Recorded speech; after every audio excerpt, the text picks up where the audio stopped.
पुणे साहेबांना सांगितलेलं पदाधिकारी आहेत लोकांना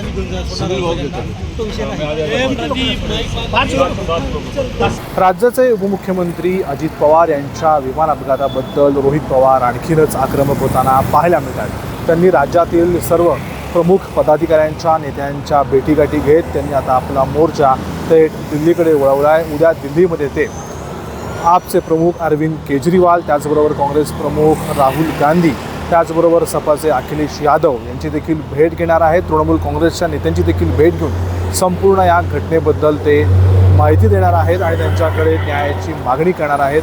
आज देखील त्यांनी CID कार्यालयाला भेट दिली, त्यांची दुसऱ्यांदा भेट दिली होती। त्याचं कारण असं होतं की अजित पवारांचा जो काही अपघाती मृत्यू झालेला आहे त्याच्याबद्दल काही घातपात झाला आहे का, काही निष्काळजीपणा झाला आहे की काही कट रचला गेला आहे, याची सगळी सत्यता जी आहे ती महाराष्ट्राच्या जनतेसमोर यायला पाहिजे। अजितदादांसारखा एवढा मोठा नेता याचा अपघाती मृत्यू होतो याची कुठेतरी निपक्षपणे चौकशी व्हायला पाहिजे। त्यांनी VSR कंपनीचे मालक आहेत।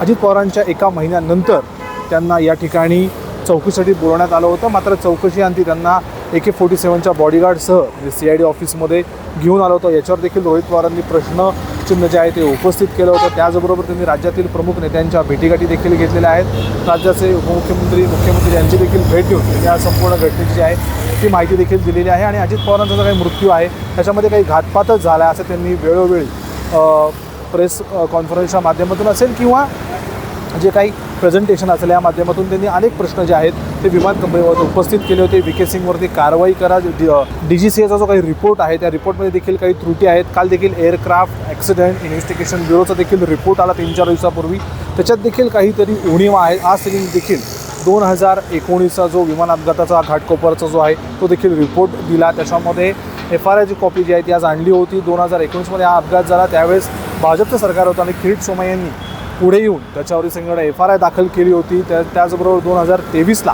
एकनाथ शिंदे दावोसला जाताना त्यांच्या देखील विमानामध्ये काहीतरी होण्याची शक्यता होती, ते देखील त्यांनी यावेळेस बोलून दाखवलं।